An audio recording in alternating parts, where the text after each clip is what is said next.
Hi, welcome back to my channel. I'm showing you Burger Pile Up, and it's a fun game. It's a number stacking game, as it says here. Starts with ages 6 on up. It's a very easy, simple game. It's family friendly, 2 to 4 players, and it helps encourage them with numbers and, kind of thinking strategically, and so we'll go from there.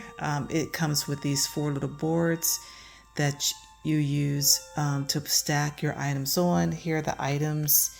Here is, things that you would put on a burger, like celery. I think that's cheese, mustard. As you can see on the numbers, on the cards, they have numbers.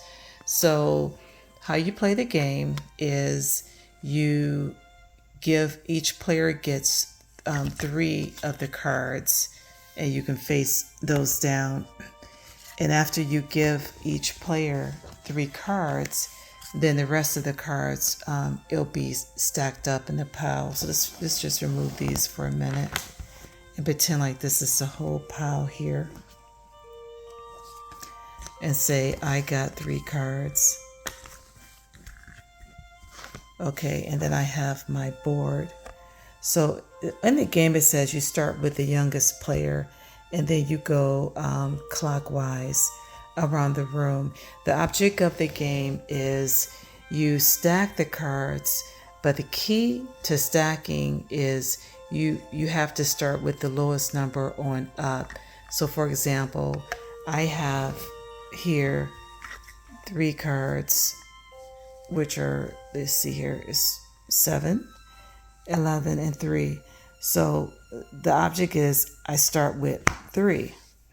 And so if I have, that means I can't go under 3. I have to keep going up. I can't do 1, can't do 2. It's too late for that. So as say we go around, and then it's my turn again, and then I can pull a card. Based on the game, you can do 3 things within your turn. You can either pull a card, you can get rid of a card, or you can play a card. So with games like this, you can kind of change it up how you want to. That's what I do with my grandkids. But say here I have these are my cards. I pulled, and it's 31, 7, and 11. So the strategic part is I need to use the next lowest number, which is 7, and so on. So it'd be 7, then I can use 11, my next turnaround. And as I'm going, of course, I'm also pulling. I like to, if I lose a card with my grandkids, I like to just have them pull a card so we can always have a set of 3. It kind of makes the game go by a little bit faster. So I have good hands right now because I keep getting higher numbers. Say if I got a lower number, then, and say all my cards were lower numbers, then like say it was 1, 2, and 5.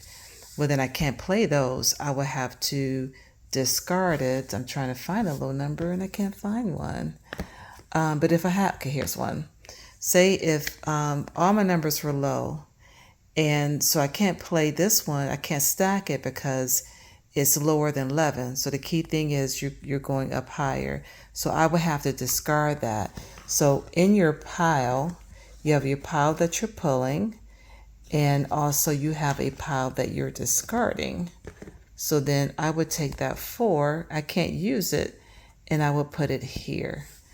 So if your hand comes up and all you have is small numbers, then you basically can just get rid of one of your cards and pull another one, and then that was your turn. So you have to wait and then go around again.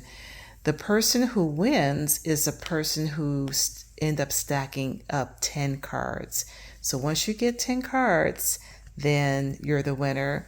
Now, I play this game with my 6-year-old grandson, and he had fun with it, but he's still grasping numbers. So I think the concept of smaller numbers versus the higher numbers is still a bit of a challenge for him. So I had to keep telling him which was a good number and a bad number. So just kind of keep that in mind. Even though the game does say 6 plus, you know, it's a learning process. And I think the more they play, they'll get the hang of it.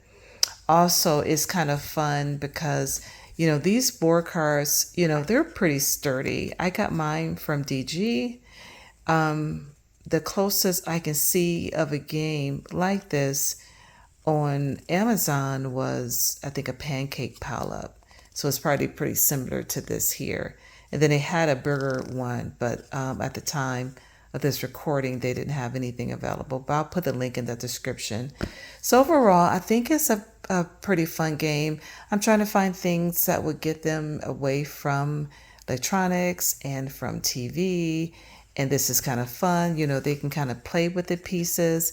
Downside, of course, is lots of pieces. So it could be all over the place in your house. You just have to really, you know, make sure they kind of keep it together so you won't lose pieces. But it's kind of fun because it does have like the little burger things. I think with my grandson, we kind of just play just putting things on top of, you know, of each other, the pile, just kind of pile it up. You know, you can kind of make up your own games with this if you want. But that's the gist of it. I'm going to, you know, encourage them to play a little bit more. They wasn't as excited with this one. So, but I'm going to try to give it a bit more chance. One thing I love about it is that it's pretty simple, especially for older kids. I don't know, I haven't played it enough to see whether or not they'll get bored with it in time, but it's not very expensive. I didn't pay $5 for it. Dollar General has a lot of different sales and clearance events. You can check out my video about it.